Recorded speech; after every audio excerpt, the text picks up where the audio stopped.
Refresh. What's up my beautiful people, it's another Wednesday kwenye Refresh Wasafi TV and exclusively leo tumepata nafasi ya kupiga story na moja kati ya producer legend. Amefanya ngoma nyingi sana na wasanii wakubwa and that's man Walter. Sasa let's go straight to story ambayo inaendelea sasa hivi. Story ambayo ina trend sasa hivi ni kuhusiana na mahojiano ambayo ulifanya na kituo kimoja cha habari na kusema kwamba umeacha kufanya kazi rasmi na Alikiba kwa sababu ameshindwa kukulipa baadhi ya nyimbo mlizofanya pamoja. Lakini pia imekusikitisha kuona anazitoa nyimbo hizo ulizofanya wewe chini ya producers wengine. But at the same time mashabiki wengi baada ya interview wanauliza why hamkumalizana huko mpaka unakuja kuyaleta sasa hivi kwenye media. Nimesema nyimbo tumefanya nyingi na nishawahi kuongea kipindi cha nyuma, tuna stock ya nyimbo za kutosha mpaka zinatuchanganya tuachie ipi tuache ipi. Kwa hivyo siwezi, mimi sina madaraka ya kutoa wimbo wa mtu. Umeona, kwanza ukizingatia sio nyimbo zangu, nyimbo za msanii, lakini zilikuwa hazijalipiwa. Na ni ukweli hazijalipiwa. Nawezaje kutoa wimbo wa mtu afu akinidai? Kwa hiyo mimi nilikuwa nasubiria zilipiwe, lakini huku nasubiria zilipiwe ndio nikasema kuna kitu ambacho kinasikitisha. Huku nasubiria zije kulipiwa, lakini nasikia zinarudiwa somewhere. Ndio hizi ambazo mnazisikia.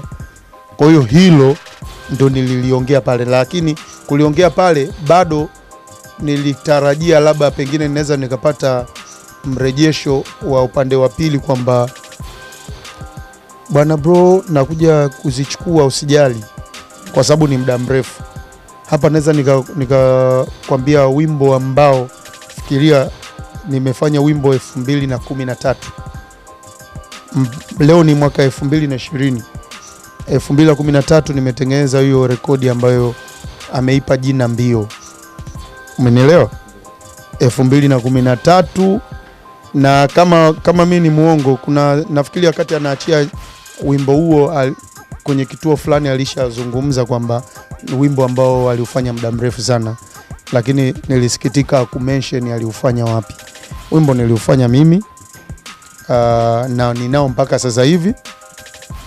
Kwa nimeongea fact tu. Kwa hiyo na nilitarajia kwamba zitakuja kulipiwa. Umeona, zitakuja kulipwa. Inawezekana sijui ataziita remix, atajua mwenyewe, lakini ni lazima, dawa ya deni ni kulipa. Kwa naamini zitalipwa tu. Lakini pia Alikiba mwenyewe juzi kwenye moja kati ya interviews alizofanya aliweka wazi kwamba tatizo la kuacha kufanya kazi na wewe ni kwamba wewe unamcheleweshea kazi zake, unafanya kazi unavyojisikia mpaka uwe na mood. Kwa hiyo akakwambia hashindi kukulipa hiyo $1,000,000, ila alishakwambia face to face hataki kufanya kazi na wewe, ila wewe ulidhani kwamba ni masiara. Una kitu gani cha kuzungumzia? Nimeongea ukweli na ameongea uongo. Mimi nimeongea ukweli, ameongea uongo. Nafikiri unajua kuna kipindi fulani Kiba ashalaumiwa sana kuhusiana na chelewa sana kutoa nyimbo. Naweza kusema situmii lugha ya kumchukua sehemu akiwa hajielewi, lakini nimekutana na Kiba akiwa sijui nisemeje. Yaani nimekutana naye akiwa anahitaji support. Umeelewa?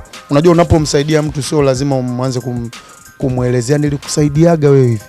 Lakini nalazimika sentence yangu inaweza ikasikika kama ina tone ya kutaka kama kumsema nilivyomsaidia. Lakini kiukweli nimekutana naye, ni msanii ambaye alikuwa ameshatoka kwenye line. Na ngoma ambayo nimemrudisha kwenye line na ni ngoma ya mara ya kwanza kabisa kufanya naye ni Dushelele.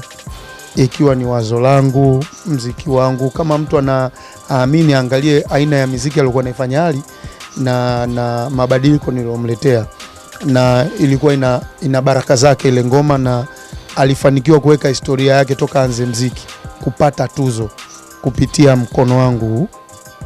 Kwa hiyo ina maana kulikuwa kuna baraka katika ile, na nilifanya vile sio kwamba ni msanii wangu wa lebo au nini, na ngoma ile alichoweza kuchangia kwa studio kwa time ile alitoa 1,500,000. Umenielewa? Lakini mimi nashangaa kuzungumza pesa 1,000,000 mimi kwangu kubwa sana. kubwa sana, na ndio maana naipambania. Kwa hiyo akisema mimi sishindi pesa ndogo, nafikiri anaiabuse ile kipato ambacho mimi nashiriki na familia yangu na naendesha maisha yangu. Ni pesa nyingi sana kwangu mimi, labda kwake yeye utaratibu wake wa kufanya kazi uko slow. Sio msanii ambaye yuko very sharp, na sio msanii ambaye anawekeza kwenye kazi yake. Kwanza uwekezaji wa kipato na uwekezaji wa kuwa na stock ya nyimbo. Mimi ndo mpaka nimeongea kwenye media kwamba nilikuwa namfundisha kuwa na stock. Umeelewa? Tena sio stock ambazo hautozitumia, stock ambazo unaweza hata ukajigamba. Na alikuwa ni mwoga wa kujipambanua. Mimi ndo nilisema tuna nyimbo hadi tunashindwa kuchagua. Alright, sawa. So baada ya kufanya ile interview na wewe kufanya interview ambayo ulizungumzia kutokufanya kazi na Ali-Kiba, afterwards labda kuna communication yoyote kati yenu wawili ambayo ilitokea? Labda ulimpigia au alikutafuta au imeishia vipi? Mimi amenipigia simu jana. Nimemtumia message. Mimi ndo nimeanza kutuma message baada ya kusikia kauli ya hiyo pesa kwamba mimi sishindwi. Ndio nikasema ndugu yangu, mimi nilikuwa najua labda kwa sababu mara ya mwisho aliniambia hayuko vizuri kifedha, lakini mbona pale amesema hashindwi. Kwa hiyo nikahisi labda alikuwa anadanganya au sasa hivi ameshapiga hela. Kwa hiyo message zangu na conversation mpaka sasa sijazifuta. Nilimwambia naomba basi kesho ulipie zile nyimbo ili tumalizane kwa amani. Uendelee na maisha yako na mimi niendelee na yangu. Ni pesa ambayo unahitaji iweze kuendeleza ofisi yetu, iweze kuendeleza majukumu mengine tu. Kwa hivyo aliniambia nakupigia, akanipigia jana. Tumeongea na ndio nilichomtamkia kwamba bana, wazo alijabadilika, naomba kesho mchana unitafute we mwenyewe. Kama ukishindwa nitakupigia saa 7 kwa ajili ya kupata hiyo haki yangu. Na nilijumlisha kwa haraka sababu kuna nyimbo ambazo zingine ni vipisi siwezi kuvichaji, ingawa vilitakiwa hata viwe vimelipiwa hata advance. Lakini kuna zile complete zina vocal zote ziko full, ziko nyimbo 4 ambao kwa gharama aliyohitaji pale milioni natarajia kupata milioni 4 kwake, ambayo sasa sikupigiwa simu. Tulikubaliana jana nitampigia au anipigie. Nilimwambia mimi kwa sababu nimempa masharti hayo. Sikutaka delay tena ili kwa sababu tukichelewa kulipana hii tukarudi tena ugomvi, mbona mambo haya kama hayaishi. Kwa hiyo nimempa condition hizo za siku ya leo, na siku ndio inaisha. Sijapata call yote na nilimpigia simu akupokea. Kwa hiyo bado hatua zingine naendelea namna ya kupambania haki. Unajua tunafundishwa kupambana. Refresh. Pia tungependa kufahamu, Ali-Kiba ni msanii mkubwa sana Tanzania, East Africa and Africa. Ana mashabiki wengi sana. Ni kitu gani ambacho kinakupa ujasiri wa kubishana naye au wa kukorofishana naye? Hauhofi labda inaweza ikakuchafulia jina lako au ikakupotezea mashabiki in some way? Msema kweli ni mpenzi wa Mungu, lakini pia ukizungumza ukweli inakuweka huru sana. Yani unaona I'm very confident at the way I'm talking, and very confident, yani kwa sababu unaongea 100% sure. Yani kama kuna element sijui mtu anatafuta kiki, sijui anatengeneza sijui kitu gani, ungeona kama kuna kubabaika. Confident, naongea open, sure. Lakini pia kuhusiana na, unajua mtu hawezi kudhulumiwa hivi. Jasho la mtu anasema aliendi bure. Yani hizi naendelea kusisitiza kwa sababu hizi kauli ndio zitamtafuna yeye immediately. Hata kama bado nazungumza kupitia hizi media, nimeshafanya mazungumzo na ameshindwa kurespond simu. Jana amenipigia, hata na mimi jana ningeamua nisingepokea, basi nimeweza kupokea simu na nikamsikiliza. Ningesingepokea ingekuwa kama nimemdharau afu ingetengeneza uadui zaidi. Kwa hiyo kwa swali lako la kwamba najiamini, ni ukweli. Najiamini kwa sababu naongea ukweli. Hamna kitu ambacho kimejificha, na ninapambania haki.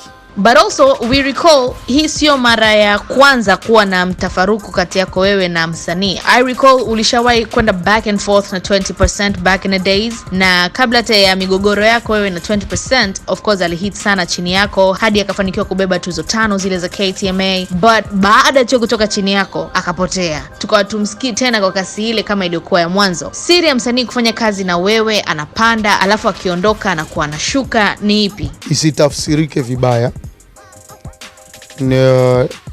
Ni msanii ambaye ni producer ambaye nikikutana na wasanii wengi huwa tunafanya kazi friendly. Yani uwezi amini, tunakuwa kama sijui nyumbani. Msanii wote ambaye ameshawahi kufika Combination, wasanii wengi wanasifia huduma kwa maana kishikaji. Yani kama vile hatuko kibiashara vile. Na siri ya muziki kwamba unatakiwa mtu awe amerelax. Kwa hiyo watu na watengenezeaga watu wawe wamerelax. Tunajiachia sana studio. Hilo ndo linasababisha tunatoa hits. Hamna stress. Siku hauna pesa utalipa siku nyingine, kazi unafanya. Na bado siamini kwamba kama nimegombana na hali. Ila nimesikitika tu kauli yake eti kwamba ameshaniambiaga face to face kwamba sitaki kufanya kazi na wewe. Ize, yani kirahisi hivyo unaweza kitu ambacho sio cha ukweli. Yani kwanza afu sentence iliyofuata nikaendelea kumtumia kazi na sio kuendelea kumtumia wimbo. Yani unajua namchukulia kama mdogo wangu kwa maana na ndo siku zote kazi zote hizi ujue ninamdesignia na kumpa Sky Idol. Ningekuwa kama nimetamkiwa hicho kitu nisingeweza kufanya hicho kitu. Kwa sababu kwanza ni tusi kubwa sana. Kwa sababu unaonekana sasa unajipendekeza. Na ndio yani kama nalazimishwa kuamini kitu ambacho hakipo. Umeona, na nisingeweza kuendelea kumbembeleza, yani singeweza. Kwanza ile kauli yani afu pia si ajabu hapa tungekuwa tushalipana hata kitemi yani. Kitendo cha kuniambia vile na wakati kuna nyimbo huko hajalipia. Yani faster. Yani tungelipana hapo, tunaona tunaenda kistaarabu hapa. Sijui unaongea unajibu. I have action even za kulipa kwa kufuata hata utaratibu wa kisheria. Kwa sababu I have evidence kila kitu. Umeona? Hapa tunaenda kistaarabu. Lakini kama ingekuwa unatamkia sifanye kazi na wewe afu unadaiwa, kwanza utoki hiyo. Sijui aliniambia tukiwa kwenye mazingira gani. Kama ingekuwa studio asingetoka. Tunazuia hata ile nani sijui nini ile. Nini? Gari gani ile VA X5 sijui ni high-end ile, piga pancha kidogo fresh. Refresh. Ni funzo gani ambalo umelipata baada ya matatizo haya kati yako na Alikiba kutokea? Labda sasa hivi kazi zako zitaenda kimkataba na sio kishikaji kama ilivyokuwa mwanzo, au umeamua vipi? Kwanza naipongeza management ya Ali chini ya 7. Hii nyingine ziitambui. Chini ya 7 naipongeza. Tulikuwa tunafanya kazi very professional.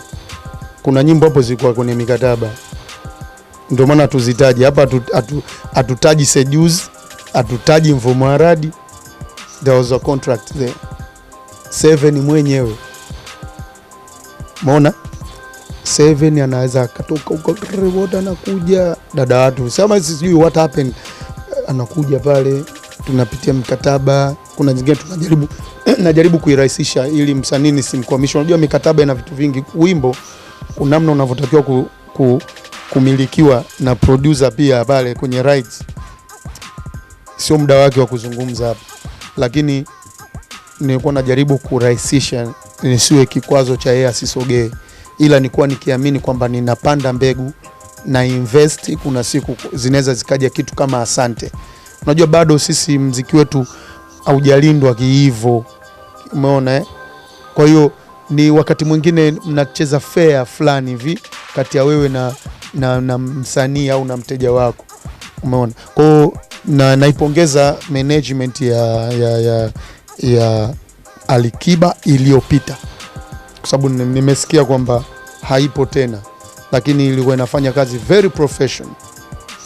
So let's see nowadays yani mambo yatakuwa yanaendaje bila ile management.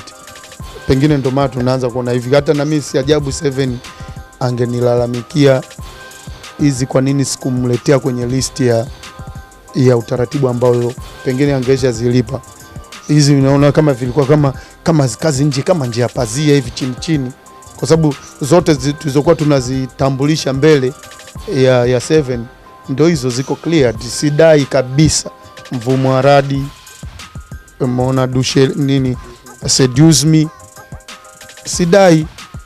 Hapa tunazungumzia hizi, sijui ndo njia za panya hizi, Kings, sijui hizi zote hizo ndo zinadaiwa. Ngoma ambayo hapa na fight haijalipiwa Mwambie Sina, haijalipiwa Mshumaa, haijalipiwa Mbio, alafu kuna lidude lingine hivi, kuna ngoma moja hivi mimi naliita Coupe de Calais. Tena nafikiri hiyo kibange kwa pazuri, na yani kama tunazungumzia mzigo kuachiwa, sijisifi. Unajua kuna ngoma ndio you feel kwamba hii ingekuwa ni silaha. Kuna dude moja ni style ya, nahitaji style, sitaji jina limbo, kwa sababu hata nyimbo mimi nazisevugi majina yote umo yanakuwa sio majina rasmi, ni majina ya kusevia, ila style ya muziki ni Coupe de Calais. Bana Bakongo batu wa wapi huko wanaelewa naongelea nini. Muziki fulani danceable, una percussion ziko bize. Nilijaribu kumfanyia hali hiyo, ngoma ipo complete and I wonder, na si kwamba namvutia aje kuichukua, anatakiwa kuja kuichukua, anacheua mpunga, anachukua ngoma yake, inaweza ikamsaidia.